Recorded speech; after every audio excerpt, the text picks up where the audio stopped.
आप सब लोगों को मकर संक्रांति की बहुत बहुत बधाई।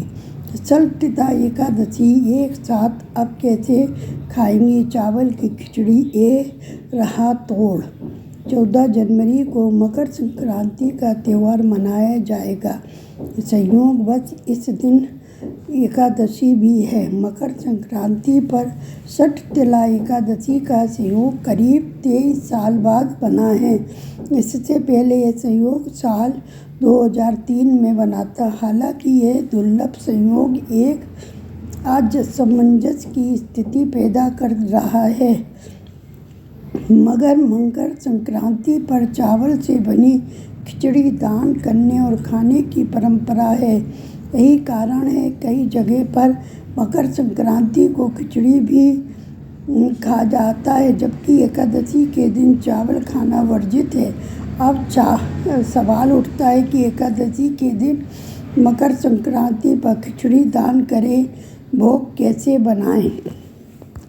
माघ कृष्ण पक्ष एकादशी तिथि 13 जनवरी को दोपहर 3:17 से शुरू होकर इसका समापन 14 जनवरी को शाम 3:32 पर होगा। ऐसे में 14 जनवरी को मकर संक्रांति को पूरे दिन रहेगी, लेकिन एकादशी तिथि शाम 3:32 बजे समाप्त हो जाएगी। आप 11 जनवरी को तिल, गुड़ एवं कपड़े तथा अन्न, अनाज, चावल को छोड़कर अन्य वस्तु दान करें और खिचड़ी 13 जनवरी मकर संक्रांति के बाद जब एकादशी तिथि समाप्त हो जाए उसके बाद बनाएं और खाएं।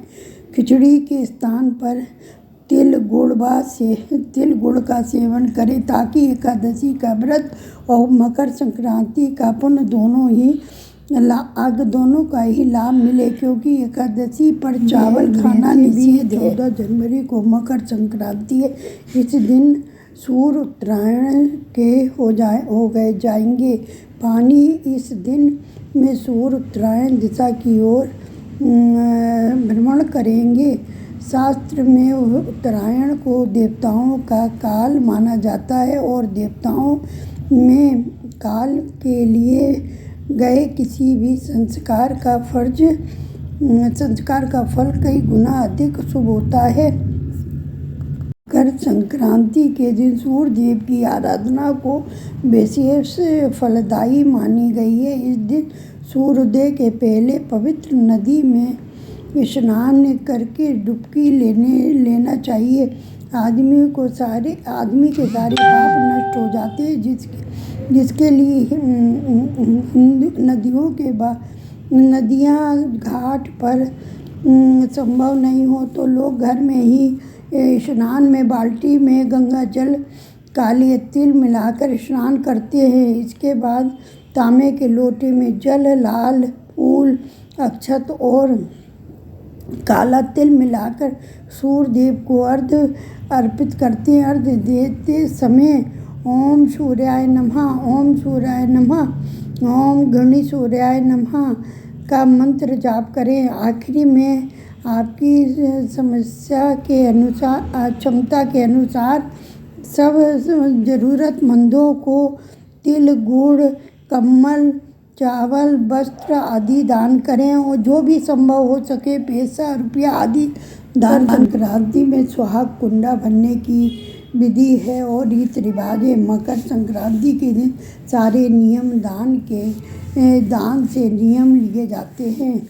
ये मकर संक्रांति से आरंभ होकर अगले ही मकर संक्रांति तक चलता है, यानी ये साल भर तक ये नियम रहता है। इसमें सुहाग कुंडा भी एक नियम है। सुहाग कुंडा भरने की विधि: मकर संक्रांति के दिन स्नान करके सूर्य देव को जल चढ़ाएं।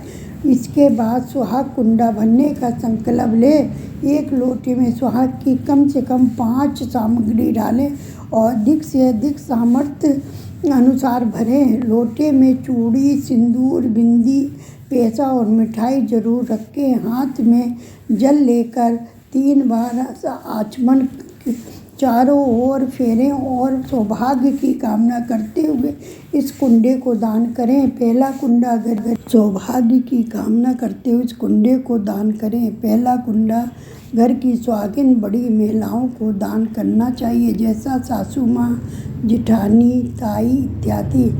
इसके बाद सुहागिन ब्राह्मणियों को, आस पड़ोसियों को, सुहागिनों को 1 साल तक दान करना चाहिए। ब्राह्मणियों को भी दान करना चाहिए, अपनी सखी सहेलियों को भी दान करना चाहिए। जितनी आपकी सामर्थ्य है उसके अनुसार आपको दान करना चाहिए और भगवान सूर्यदेव से प्रार्थना करना चाहिए कि भगवान इसी तरह हम सब सुहागिनों को सुहाग अमर रखना। हर साल हम इसी तरह हर संक्रांति को इसी तरह सुहाग का सामान लोगों को समर्पित करें और उनसे आशीर्वाद लें। ऐसी कामना करते हुए मकर संक्रांति का त्यौहार मनाना चाहिए, जिसमें तिल और गुड़ का बहुत महत्व है। तिल और गुड़ को ज़रूर दान में देना चाहिए।